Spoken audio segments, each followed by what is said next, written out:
Gruesome Magazine. I am your host, Doc Rodden, and this is Gruesome Magazine, where we review the very latest in streaming and video-on-demand horror movies. Each week, my co-hosts, Jeff Mohr, Crystal Cleveland, and Dave, and I will take a look at various spooky, scary, gory genre offerings. With me this week is my co-host, Jeff Mohr. Jeff, how you doing? I'm doing really well.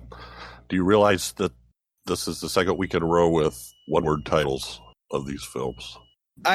Yes, because it looks so strange in our notes. But yeah, and do you know what else it is? Well, you know what? I'll save it. Uh-oh. I'll save it. I'm going to announce it with our next guest.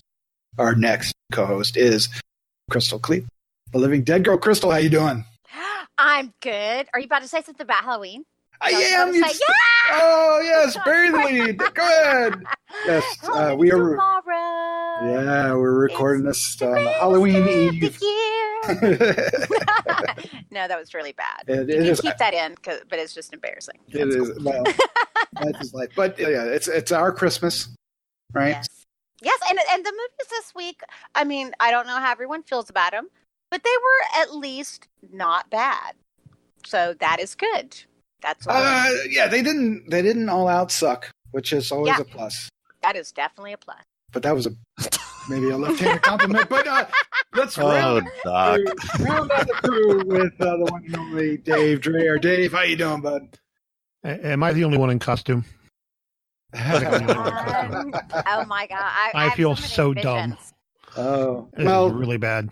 I'm just sitting here in my underwear. So is that a costume or? That is way too much information. All right. I got my dress on. Yeah, that went downhill quick. You opened up that door, my friend. It's like in case something blows up the dress. Save us, Crystal. Save us. All right. Hey, I'm along for the ride. Yep. No. Times. All right.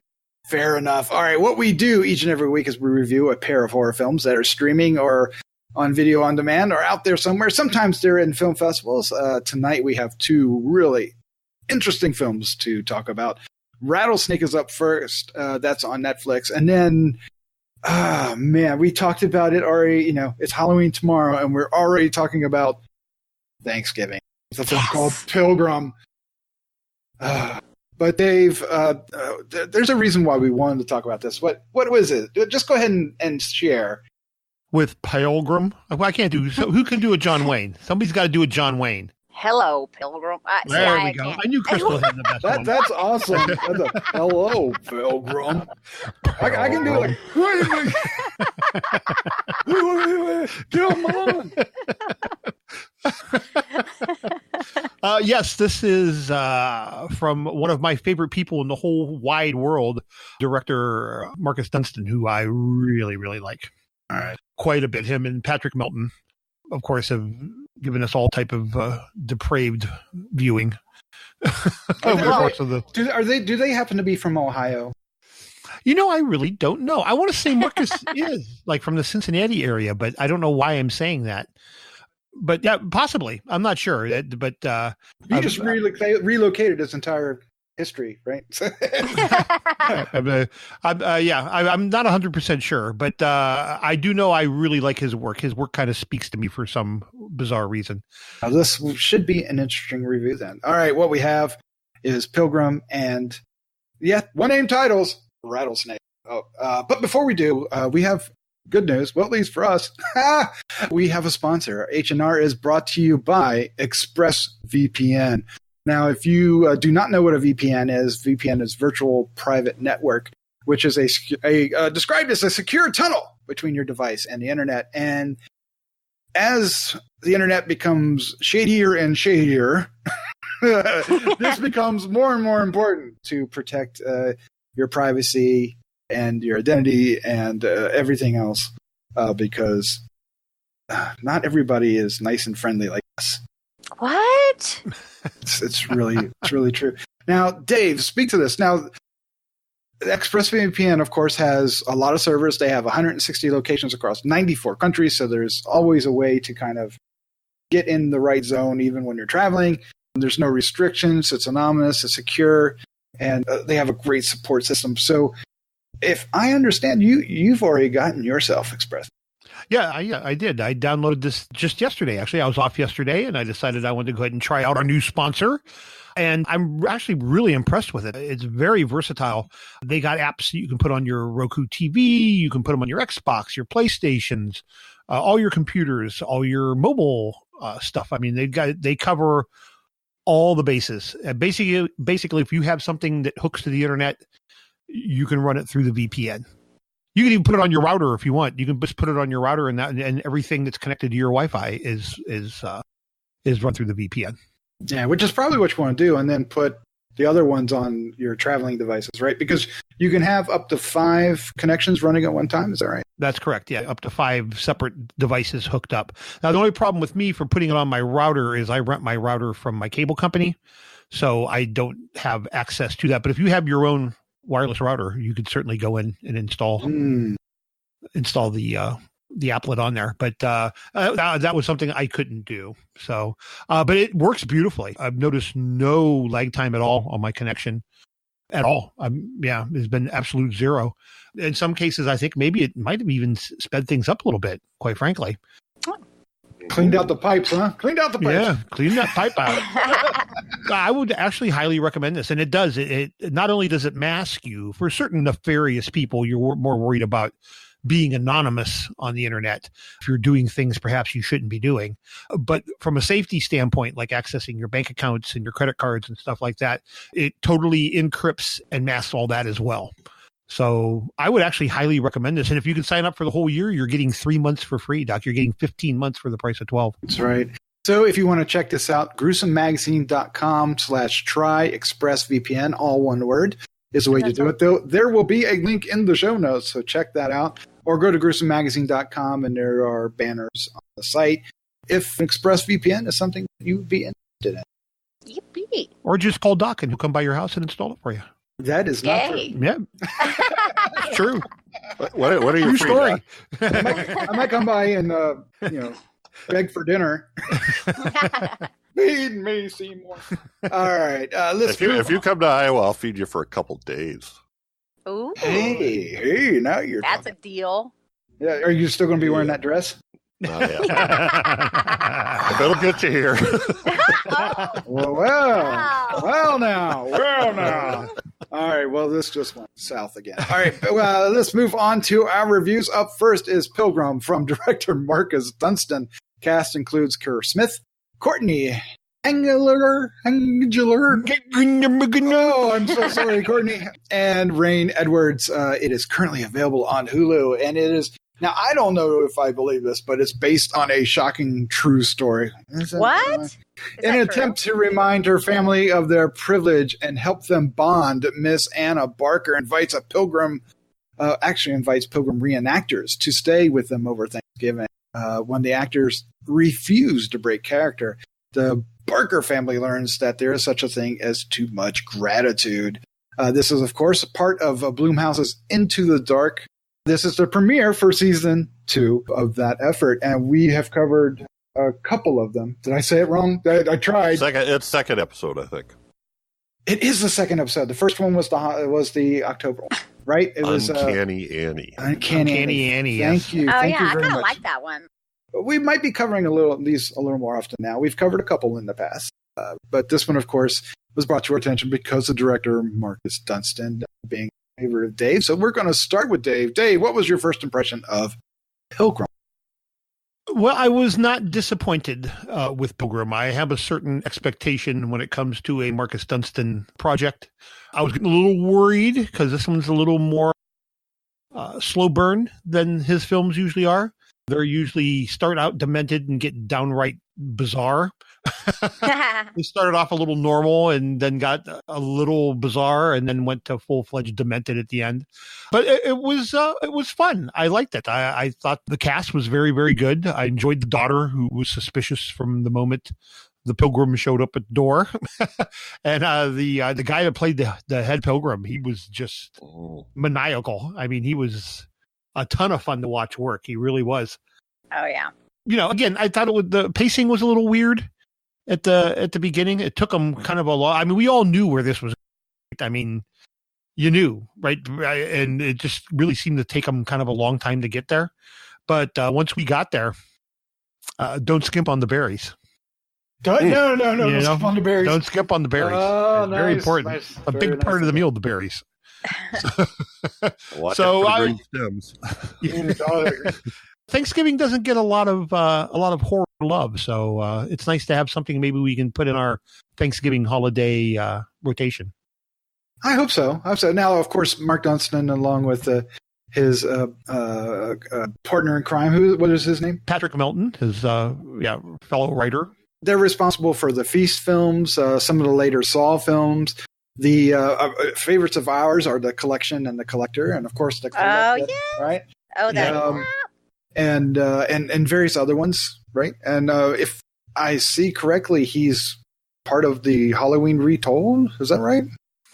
Well, he was. That was back before this new Blumhouse Halloween came out. Oh, so that's not part of the Blumhouse. Right. He was going to be a part of that, and then it went to the wayside, and then they went to this Blumhouse thing.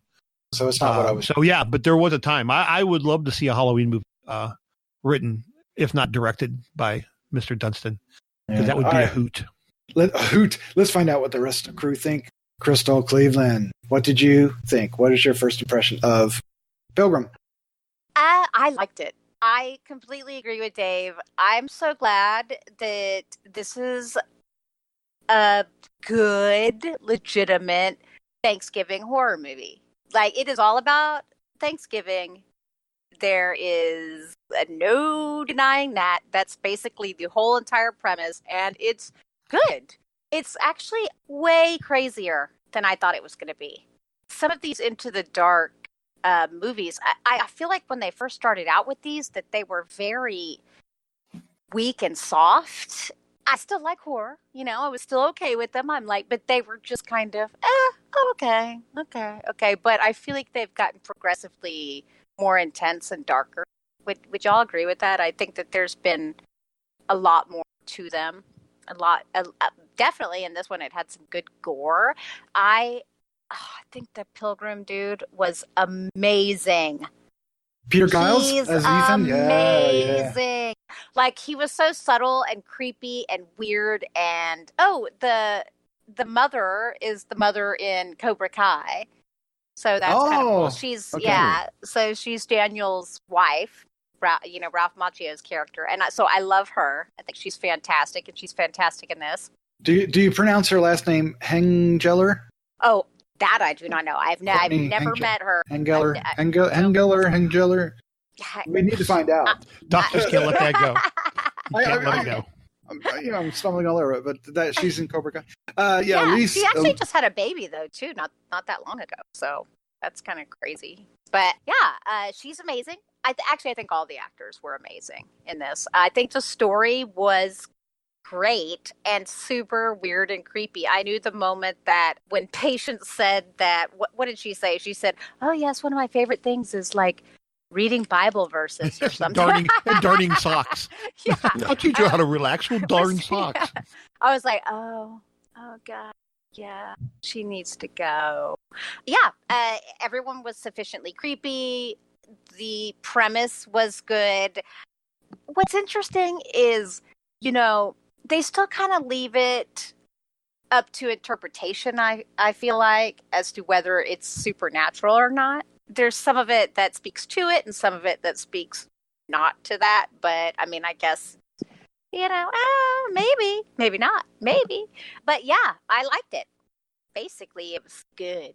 Yeah, I enjoyed it. It was fun. And like I said, it got crazy. And I was like, whoa, oh, they weren't afraid.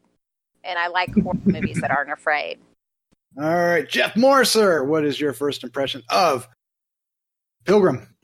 Well, I've had high hopes for this too. I've watched all of these Into the Dark shows, and like a lot of things, there's really good ones and other ones, but they're all watchable. I haven't watched any of them where I went, well, that was a big waste of time. It might not have been something for me, but they were all pretty good. And when Dave brought up the Marcus Dunstan connection, I was fired up. It really does start off kind of odd because it doesn't. You just kind of have to have faith that this is going to happen because the family is really kind of annoying at the beginning, especially. Well, I don't know. Both of them are, I guess. The father's kind of disconnected, and the mother's just annoying, and then the daughter is like spoiled, the stereotype of an annoying teenage daughter. Self-involved and critical of everything, and then the mother, they do this thing, and the pilgrims come in to teach them how to appreciate what they have. And that guy, Ethan, is it Peter Giles, right from the start. He's a perfect guy for this job because he starts off feeling he's got this great smile and this level tone of voice that seems really benign, but then he'd have this look at the end that somehow or another the parents never noticed, but the daughter always did. I guess usually she was the recipient. And once they get there, it starts kind of a slow ramp up that accelerates the closer you get to the end. So I enjoyed it. All the acting is good. I mean, I don't know what the hell's going on for sure, but where these people come from and seems odd that did she find them online or something? They don't seem like they would. That's what she said, right? Yeah. I get the impression that the people that showed up are not the people that she hired because of the wish, and I think it was quite literally displayed the supernatural part of it because when at the end that the wishbone comes back, it's being displayed in the hand. So it is definitely all because when minor spoilers, when the young children take the wishbone from the turkey or from whatever meal they're having. It's not the turkey, but from a meal. And break it and make a wish. And she gets the wish. And she's, annoyed as hell at this point, the daughter. And she basically makes the wish that she wants it to all backfire. And that's what happens. And it's all a morality play, about, what's interesting is the Ethan and Patience are actually trying to teach them a moral lesson, but they're doing it in the most devious way you can think of, at least for us. But that's the point is that they're taking each other for granted, and they have. But then I also think, who are they to be the freaking morality police? I mean, they shouldn't be. They shouldn't be. Yeah, right. Say that they're living their lives wrong. These MFers are going around being crazies. Yeah. And that back in puritanical days, I mean, that's kind of how it was, I really think that's that. Oh, yes. Oh, yeah. Oh, I would have been burned steak for sure. Oh, yep. God. Yeah. Absolutely. And that doesn't have anything to do with modern day society. Nope. So I enjoyed this as well. I was I've watched quite a few. I haven't watched every single one, but I've watched quite a few. And they range from really good to holy crap, what was that?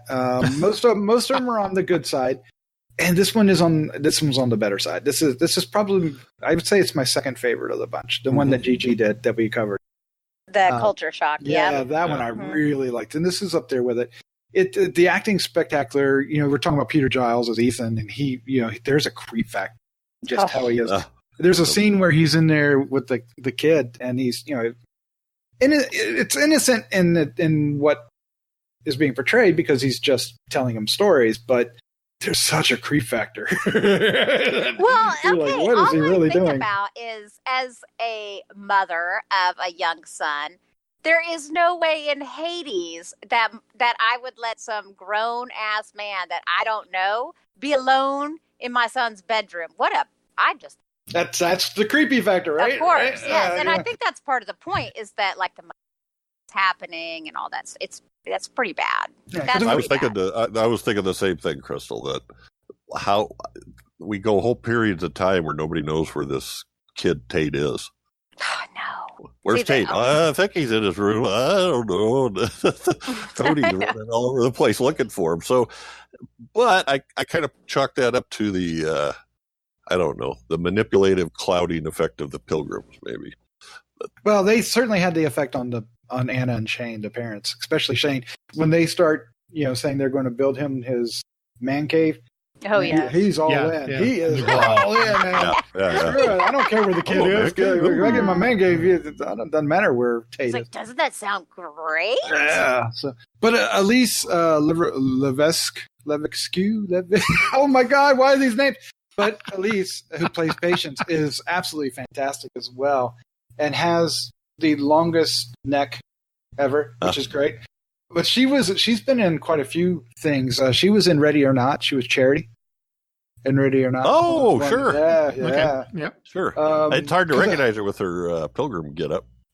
Well, it is, right? Because she's got the hair all pulled back and everything. And and she was also in Orphan Black. A number of I love Orphan Black. Oh, God, yeah. Because I was like, man, I know that face, but who is she? And she wasn't who I thought she was. But once I knew, she was like, oh, yeah, of course. But I thought she was fantastic. And she certainly has the, air quotes, Michael Myers effect to her a couple times. There's a thing to her head and a couple other times where she was quite resilient. Yes. She was, you just turn your back and you start hearing the, Halloween music and she'd pop right back up. But luckily we had some friends so we could have some, deaths. Because like you said, it'd take a long time to get to it. And we only got 4 main casts, so you can't kill them off too fast. So you've got to have the friend and the boyfriend and all of them to kind of be fodder. And that worked out really well. It didn't really get gory until, I guess, the final act. And then it went all out. Great time. My God, yeah. And, I kept waiting for it. You knew it was coming. You did. Now, Dave, there is something I want to ask you. I noticed that Marcus, who doesn't usually direct, right? He usually is the writer, correct? Yeah. I mean, of late he's been more director. All the collector movies. Yeah, he's directed all those and written them. Okay. And I think one of the Saw films he also. Oh, okay. So I am not reading the notes properly. Is that what we're saying? Yes. All right.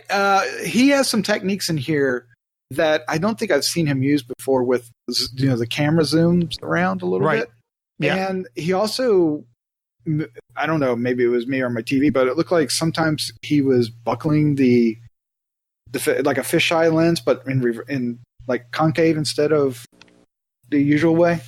Yeah, it did. Actually, the whole production had a little bit of a different feel visually than what I've come to expect from Marcus. But that's not necessarily bad. I mean, that's a sign of growth, eh? Try experimentation, trying new things or experimentation. Exactly, just trying some new things. I mean, you don't want to get tagged as like a one-trick pony. But I was getting kind of concerned we weren't going to get that because when I see Marcus's name, I know we're going to get gross out. I mean, that's kind of been his key. Just way over the top gore and really abstract deaths. And I'm like, well, maybe he ain't going to go there this time. But nope. We get there. Horror fans rejoice. He goes there, yes. And you do like the gore. I do like the gore. I do, especially when it's creative and fun gore. The lead is the young girl, right? The young daughter who is from the first marriage. Correct. Right. And they keep flashing back to that, where she's at the table, and that's an interesting technique too, where he pans up and it starts out with the young girl's feet when she was little, and then pans up to her being older at the table. Right. And we got that kind of muddled, milky, like it was almost like we were like in a dream. Everything was kind of out of focus. Mm-hmm. And you hear the audio was really muffled. Right. Yeah. But Crystal, what did you think of her performance? Rain Edwards. Oh, she's great. I think she played it very subdued. Like, I don't think she was at all over the top or seemed overly scared. She seemed like a very mature teenager for her age. But, I think most teenagers go either way. I liked her relationship with the boyfriend, and I was kind of sad about certain things about that. But, I found it very interesting the way it played out and finished out because, who survived and who doesn't. What an interesting little family they have there. The dynamics, right? Well, she certainly loved her little brother. Oh yeah, for sure. Sweet. And I really they were that. sweet playing and stuff. I also didn't get the feeling that she hated her stepmother though. Well, I'm glad you're mentioning that. That's what I want to get out of you. A lot of times that relationship can be very cliche, and I didn't think it was here. Would you back me up on that? Yeah, I feel like the stepmother felt like I feel like the stepmother is the one that was carrying all the guilt. And she was projecting that onto the girl. Because I don't feel like the girl felt that way toward her stepmother. I think the girl was just being a teenager, and teenagers just kind of freaking hate life or hate their parents. Down with the parents, and that's really all that was going on with her, more than specifically in relationship to the stepmother. It wasn't personal specific to the stepmother. It was just teenage angst, yeah. And the stepmother seemed like she was trying too hard. Yes, well, like the women who were talking, before the dinner, and they're like, "Oh, she's trying so hard." His first wife didn't try so hard, but I hate bitches. God. I'm like, I can. Those whole like PTA moms, so judgy. Yeah, but no, I thought it was interesting because I think it brought some dynamic to it, because I do think that the girl didn't dislike her stepmother. Maybe she wasn't close to her, but I think that's partially because, no one's going to take the place of her mother. And maybe that's what the stepmother wanted, is to try to like be her mother. But you really can't. You have to understand that that's just kind of a personal thing. No one's ever going to be her mother, because you're not, Well, let's talk about the father, Jeff Mohr. He's very distant, right? But it's not that he's loving. He's also clueless. At some point, the family kind of gets back together because, some really bad things happen, and then, they're trying to get back in the house, and then it goes south from there. But tell us what you think about him up to that particular scene. Well, yeah, I just think he doesn't really get how the stepmother is struggling.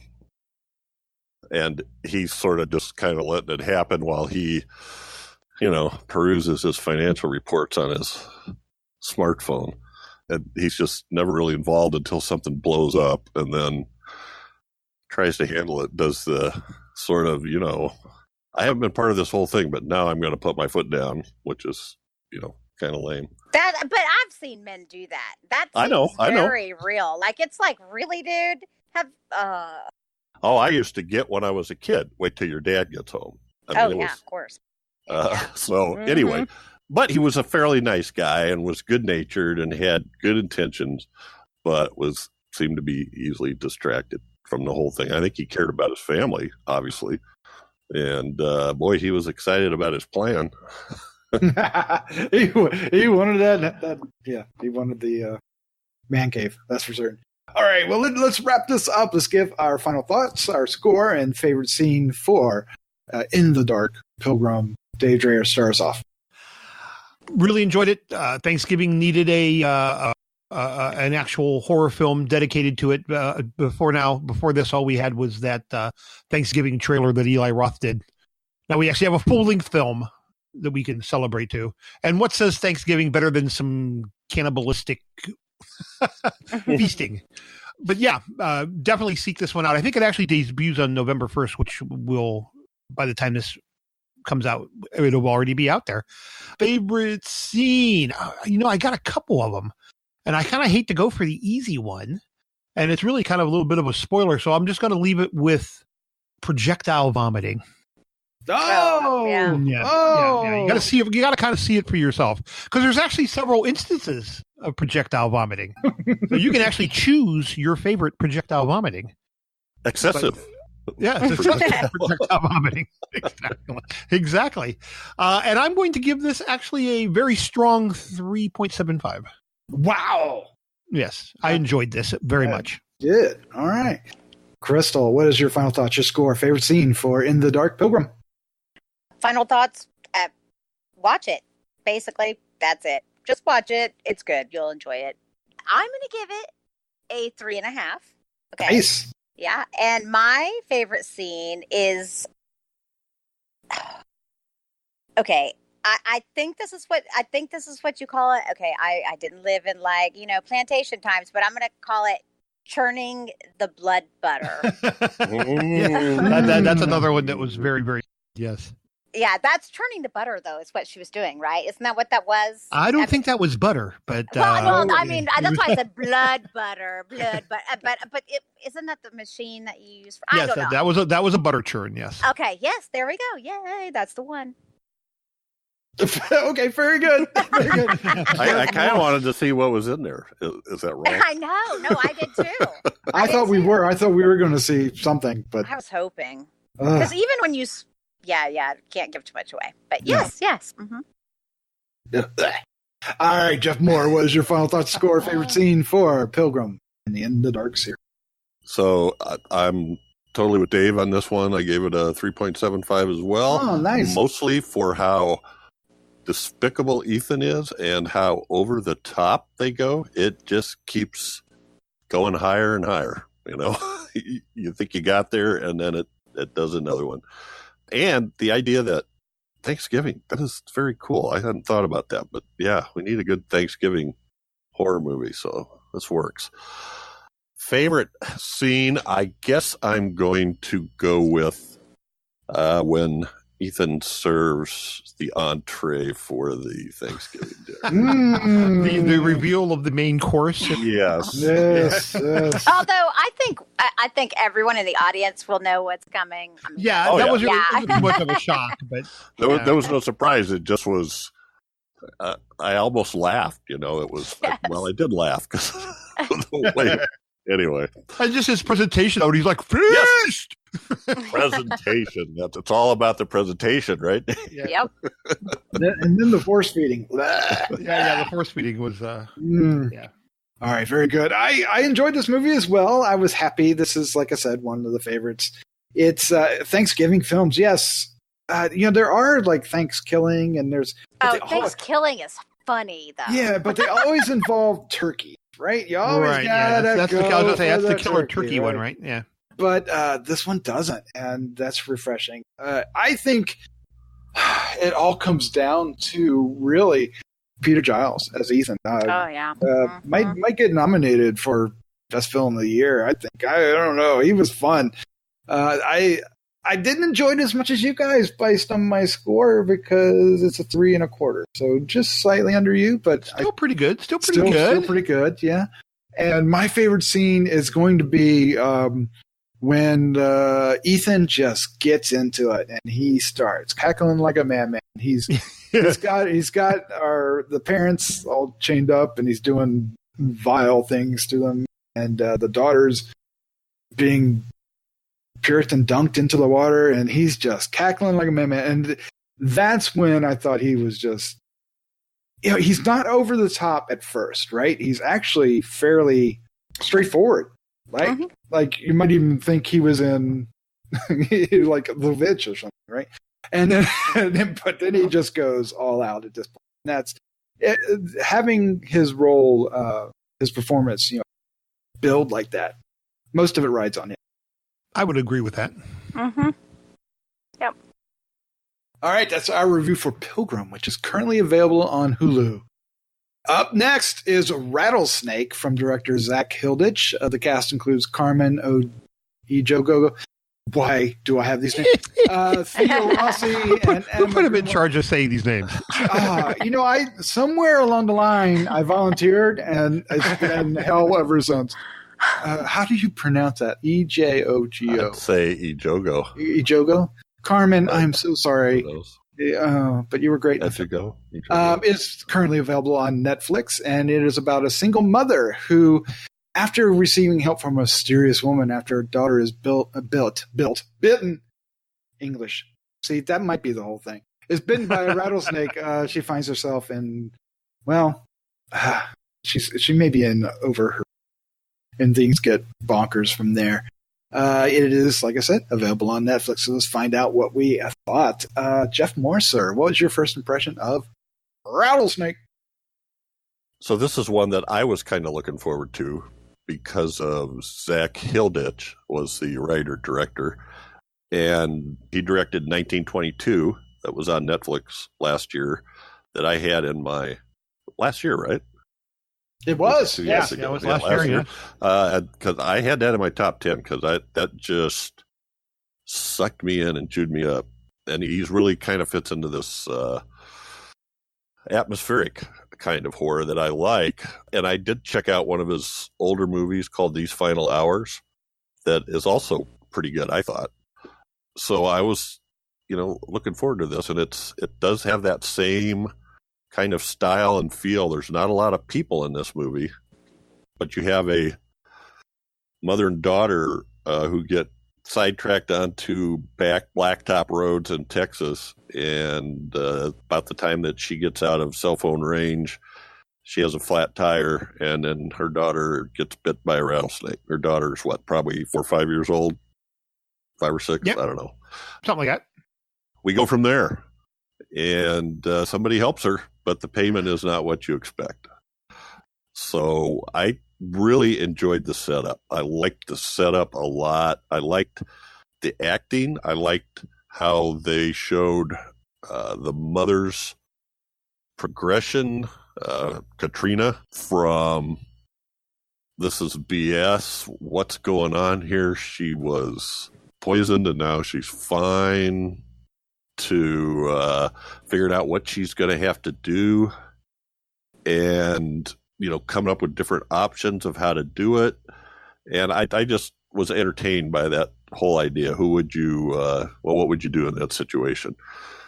And I also like Theo Rossi as Billy. He was a regular on Sons of Anarchy when it was on, and I enjoyed him on that. So it was nice to see him again. And the little girl's pretty fun too. She's cute as a button. So I'm torn on this one. I really liked it, but I kind of felt like it was a little long, a little dry. We got a lot of long, and I know that's what he's going for.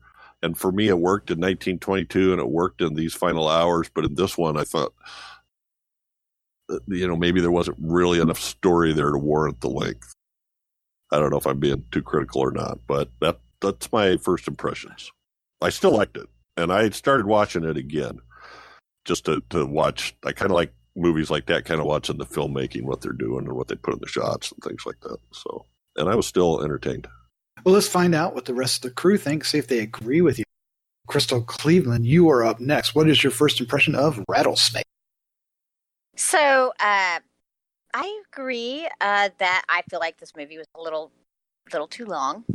I think they kind of drew some of it out just to, give it a little length there. The concept is pretty simple. Well, very simple, actually, but also a little complex because kind of unsure of what exactly was going on. Is this a Native American sort of thing that's happening here with the snake? And what's the purpose of a soul for a soul, sort of? I mean, you find this out very early, so it's not really going to be much of a spoiler. I liked the acting. I thought the little was really cute when she was on screen. I thought the effects were pretty good with her and her sickness. A little much, but I kind of like that. What I didn't like is I didn't like how stupid the mother was. It just really got me to my core because there were so many times that I was like, just kill him. Just kill him. Just fuck it. Stat. What are you doing? What are you doing? Why? I really have a hard time with stupidity. And once she figured out what was happening and she made this conscious choice, go for it. She found her little whatever and all this stuff. It's like, you make a choice and you do it and you stick with it. And that's what you do. And you freaking, it's very strange to me, the choices that she made. But of course, to me, the choices said, oh, we need to make this movie longer. We need to add some drama here. We need to, add some intensity. And I feel like that's lazy personally, because there's always another way to add drama instead of, making poor choices in your writing. But found the movie entertaining overall. I mean, it was fun. It was shot well. Like I said, the acting was good. It was simple. Yeah.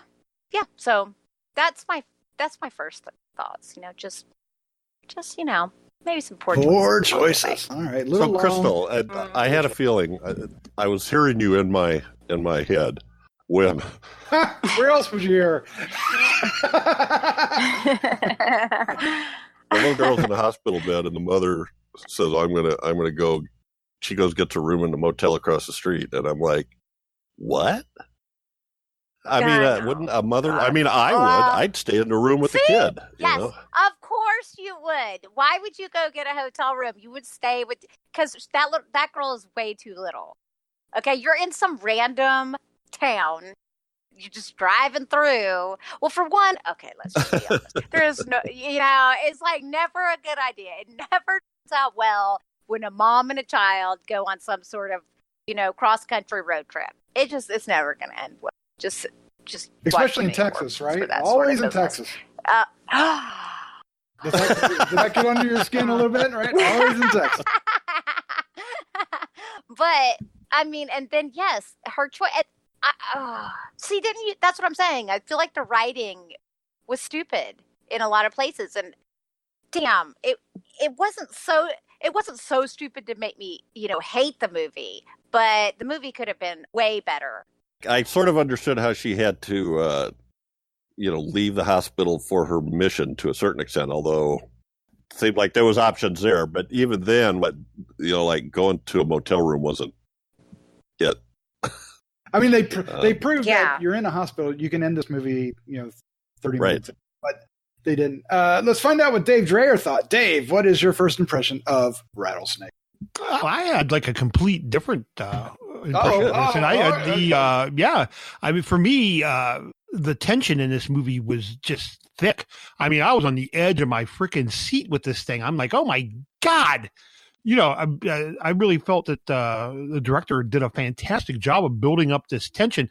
I felt for the mother. I mean, I think she was trying to find a moral way to do what she had to do. She was trying to find a way of offing somebody without having to commit murder. And she kind of found it. And then when it did, again, I don't want to get too much into spoilers, but I mean, she, when it looks like there's no hope left, she's going to take her own life. So to save her daughter. And that was the logical choice. But still, I mean, just the strength it would take to do that to me is just unbelievable. And then fate steps in and kind of handles it for her. Was that fate though? Was that fate? Well, I mean, how we want to look at it. You know what I'm saying, though. She's given a way to resolve the issue without having to outright murder someone. Was it fate or a cop out?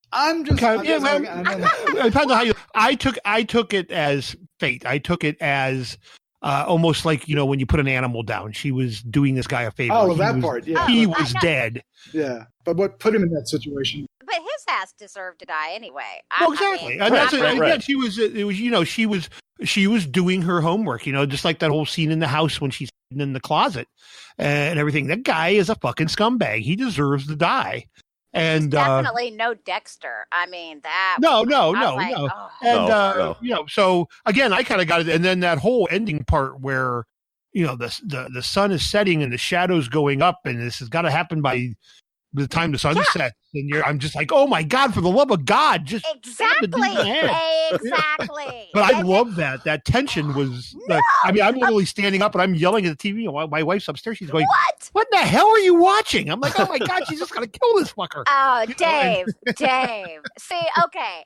Here she makes the choice to do this, and then all of a sudden, like this woman is a fucking pussy. Okay, she's a pussy, and she's like, and then all of a sudden, her ass is like, don't worry, it'll all be over soon. And I'm like, what? Who are you? You aren't even the same woman. And yet, she does that like she's some sort of badass, which she's not.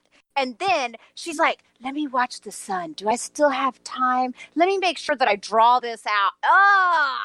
Yeah. And I could have done without the ending. And again, I don't want to do too much spoiler, but the whole thing with the people standing around, and I was kind of like, all right, that's confusing. Yeah, well, and that's what I was saying. When the rattlesnake, I feel like that was, I feel like whatever it was, I guess we'll just say it was, that it realized she was willing to sacrifice, and so it gave makes her the ultimate sacrifice. Yeah. Yeah. But I think overall, again, I love the tension that he built in this, and I really liked when the guy comes into the room to talk about payment. that whole exchange was really good. He's like, "No, I'm not talking about that payment." Yeah. But that whole thing was just really good, and how deadly serious he gets. And I mean, she realizes she is neck deep in shit and involved in something that is way beyond her. But again, at no point did I fall into your guys' category where I thought it was bad writing or anything like that. I actually enjoyed this film quite a bit. Well, I feel like I'm kind of in between Crystal and Dave, in that I liked what Dave was talking about, and I liked the process she went through. But I thought a couple of the things she did were kind of unrealistic. But at the same time, in my mind, I'm going, I don't know, how would I react? Yeah, I was going to say, how would you do any different? And they kind of set her up, with that little lesson she gives her daughter at the beginning about, we don't, I forget what it was. We don't punch somebody just because we're mad at, how was that? How did that go again?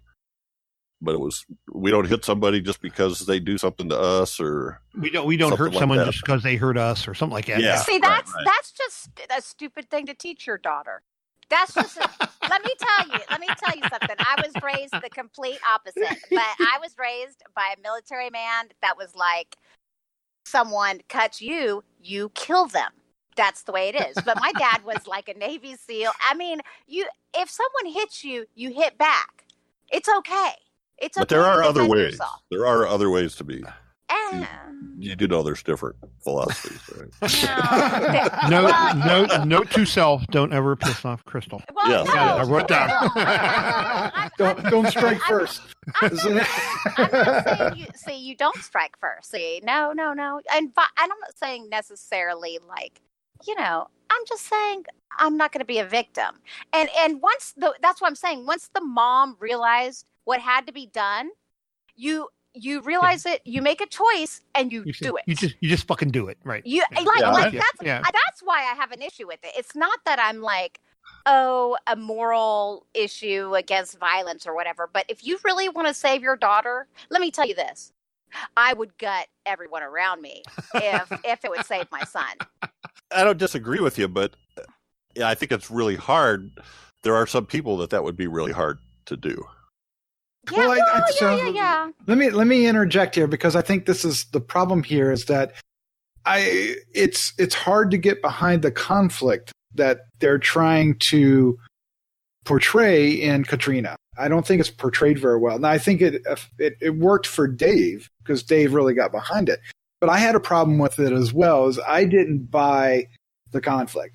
I recognized the conflict, but it was in a way where I felt like, they didn't illustrate the conflict in an effective way. Now, is this lazy writing, or is it just, a difference of, background coming into it? I would imagine that the more you sympathize with Katrina going into this problem, the more you're going to get to her scenario, and by, the hesitation she has to go all in, if you will. Well, no one wants to kill someone. Well, she has this perfect opportunity, and yes. and she gets the jitters about it and stops and goes in the closet instead.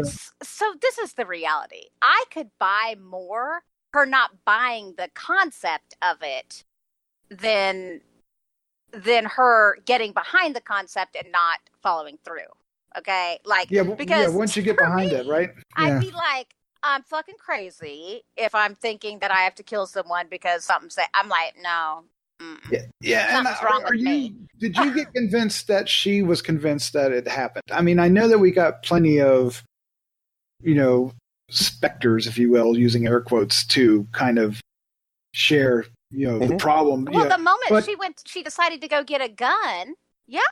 Well, the kid banging his head on the window. Yeah. Yeah, but that wasn't even. But then she realized that wasn't even real. I mean, wouldn't you think that you're hallucinating? I mean, I guess a lot of times I'm like, these people don't know what mental illness is or something, because she could have totally developed something, I don't know, hormonal or something, because it's crazy. It's crazy to actually think that would be a reality. Well, they also backed it up that, other people had run into this. She did her research, right? Oh, because right her research is trustworthy well, too. I mean, it's something she's saying. Okay, so you're in the problem. So I had a problem getting behind the motivations and the character motivations. I didn't buy into it, that she found enough information to buy into doing right. And then that I didn't, and then like you said here, I didn't buy her hesitation once she bought into it. So, however, having said that, once she's in the car with Billy, I was digging it a little more. Now, I'm going to give Theo Rossi the Best Acting in a Bad Movie award for his crying scene. Oh, because yeah. My God, he sold me, and Me I too. would have been totally taken advantage of as well, because he was fantastic. I really enjoyed that, and I'm glad that they didn't make her a good shot. Right? I'm glad they made that decision. Because that would have been too easy, right? It would All I have been too kept easy. thinking was, oh my God, now this bitch is so damn stupid. She's going to run out of bullets. Like, that's all I was thinking. I was like, oh God, another stupid play. Like, clearly she's a horrible shot because, I mean, she had to look up how to use the Glock. So she has no idea what she's doing. And then she's like shooting on, oh God. I guess I just think survival skills, come on. Well, yeah, most of America isn't. Then ready. she shouldn't be traversing across the freaking state with her daughter. Like Might be true, but that doesn't mean that people don't do it, though. And then that's natural selection. Might be. See, I'm so hardcore. I hate to be so hard. I know. I can't argue to make this movie better for you. I know. I'm sorry. We got to find out. Hardcore. So there wasn't necessarily a lot of gore, at least not until you get to the end. But there are a lot of dead people. Dave, Yeah. were the dead people effective, or was that to use the word of the day, lazy as well? No, again, I seen a completely different film than what the two of you seen. I think Jeff's a little more in my camp. I think they serviced the film well. The snakebite effects, I thought they were pretty good. The only time I cringed a little was that scene in the hospital where she's okay Yeah. and the guy comes in and talks about payment, and then they go back and she's sick again. I was like, whoa, man, what the hell? She's like blue. Yeah, did they have some extra pancake makeup laying around or something? Because that looked a little bad. But the wound itself looked really good, and after she gets bit, that was pretty good. I think it serviced the story well. But seeing the fact that you didn't care for the story, then it makes sense that the effects don't look that good to you either. No. See. Okay, I sound like I'm hating on it, but I didn't hate it. I mean, there was enough. Well, tell us what you liked. What did you like? I like the concept of it. I think the concept is cool, and I actually, like I said, I think the effects were kind of good. It was kind of fun. I loved the dead people. That's one of my favorite parts of the movie. I think that's a cool concept to help her in her journey of belief. And I loved that they found this POS for her to, try to annihilate in her journey. It's just her journey that I'm having my issue more than anything. Her choices and the journey. So that's not I think the conflict. Yeah, I think it might have been a little more interesting if that would have ended back at that bar. What was up with the dude making the chick stand in the corner with the phone books on her hands and her underwear? He's such a weirdo. I know. That was her punishment. I'm like, honey, we got to try that tonight, baby. Get the phone book out. We're going there. Well, I do want to ask Jeff about that, because that's my question to Jeff, is Billy and Abby and her decision to choose this guy, because he's a creep, because she just happens to be in a bar when, Abby shows up, and then, of course, Billy shows up after, and, you get the idea that, there's an abusive scenario here in some way. Was that necessary for this film to make Billy that bad of a bad guy, or was it bad enough? I think there is some underlying parts of the story that have to do with what Dave called, did you call it karma? Or you called it something else? You call it fate. Fate. Yeah. That some of the times, as she sort of made the right choices in terms of, I'm not just going to go out and kill some innocent person blindly just to get it done, that things would kind of fell into her lap, So I don't know if there was something working there or not. Was it necessary? It would have brought up a bigger dichotomy if she would have freaked out at the end and killed some mother walking down the street with her kids or something, It's going to be batshit crazy. Yeah, like the time's out, the shadow's coming towards you, and I got to kill somebody. So, but I was cool with the way it happened. He was an ass, and it was pretty recognizable right away, the way he treated Abby. I don't know. That part I all liked, and the more we're talking about this, the more I'm kind of thinking in terms of her progression. The one thing that kind of bothers me was, I don't know what her motives were for going to the hotel and for sitting in the bar. On the surface, that didn't seem like it was accomplishing anything, although the perfect victim walked in, right? Yeah, and that was fate, right? So I want to interject because I want to say that I thought that was too convenient. I think that for me, it took the wind out of the sails for the movie, because if he's a bad guy and deserves what she's after, then what's the conflict?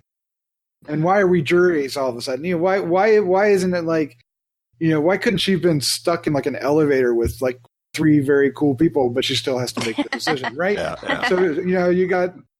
Well, I think the deal was that killing is hard. It doesn't matter if that person was not in her life. But that's not the point of this story, though. Well, I think it is. I don't. The don't whole think soul that was for it. a soul thing is, that's what I'm saying. Like, there's a lot that could be fleshed out with this that I think would have made it more interesting. I think there's a lot of ways they could have gone. I think there's even more explanations they could have given. I think they focused on the superficial side of it more than anything else, which is fine. I mean, that's a choice. Yeah, it's a choice. Yeah. All right, well, let's wrap this up. Let's give our final thoughts, our score, and favorite scene for Rattlesnake. Jeff Mohr, you get the honors. You're up first. Oh, I don't know what my... So despite this film having some, it has some pluses and minuses, I enjoyed it. And I do think that the thought process and the journey that she went through are not that hard to see somebody actually doing that. Did I think some of her decisions were goofy? Yeah, but yet I'm not sure what kind of decision I would make in it. Something supernatural happens to you and you're convinced that that's true.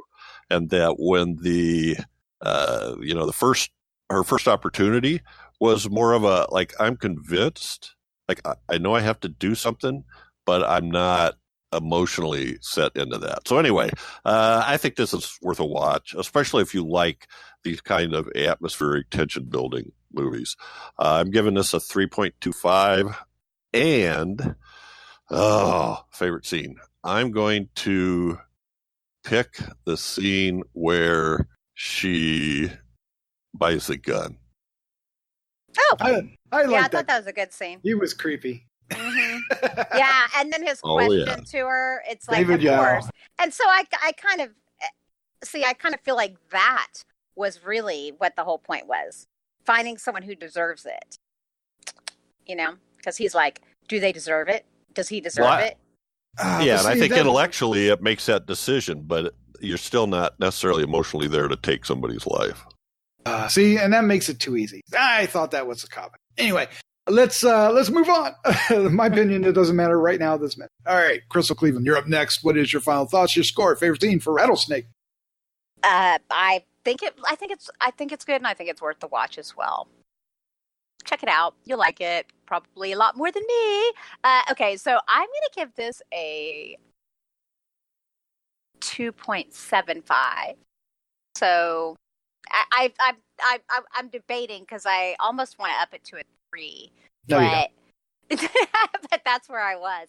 And my favorite scene is there's a few I really liked, but I like the boy beating his head on the window. That was really one of my favorites. I was like, "Ooh, you okay? Okay, whittle."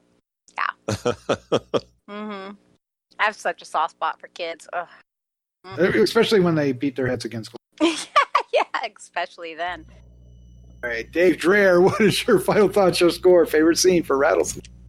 I'm going to go right where Jeff Mohr went with a 3.25. I actually enjoyed this quite a bit. I think I would have, you tend to want to put yourself in these situations. And I really, felt for the lady, what she was trying to do. She wanted to save her daughter, but at the same time, she was finding it hard to just kill someone just to save her daughter. Unlike Crystal, apparently, who just off an entire neighborhood. So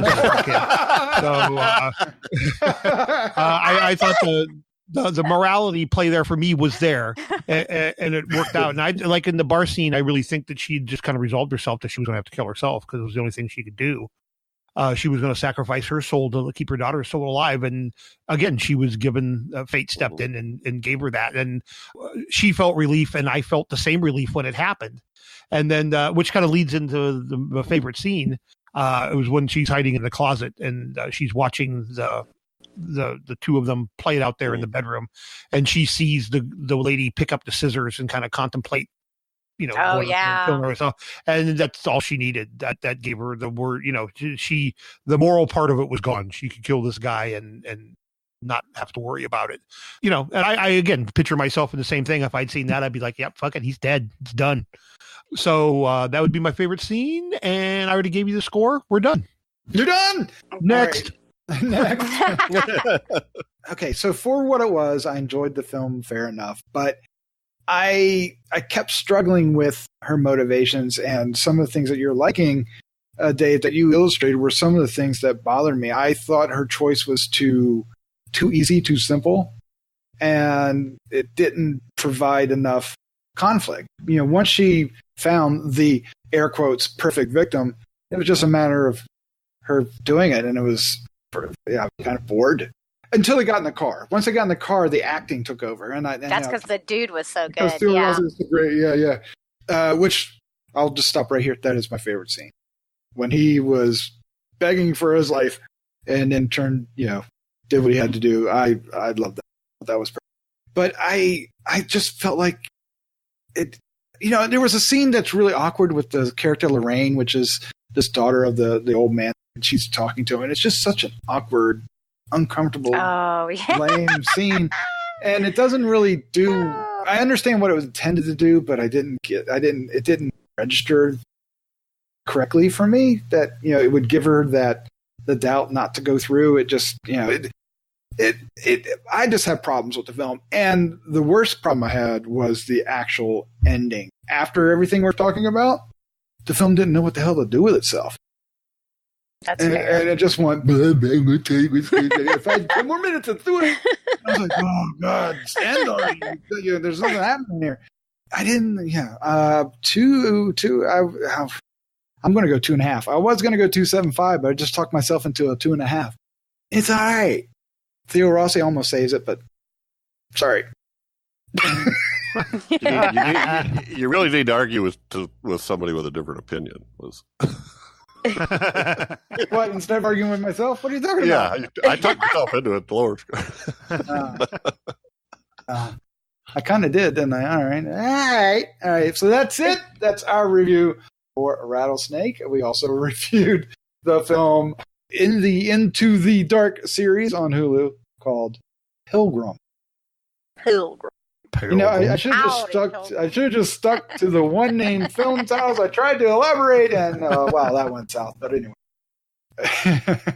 Pilgrim is available on Hulu, Rattlesnake, Netflix. Check them out and let us know what you think. Feedback is at feedback@gruesomemagazine.com. Let us know what you think. But let's end this and wish everyone a happy Halloween. Happy Halloween. Happy Halloween.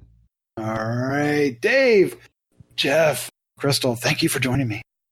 Thank you for having us. Thank you. Thank you, Doc. All right, with that, let's say good night. Good night. Good night. Good night.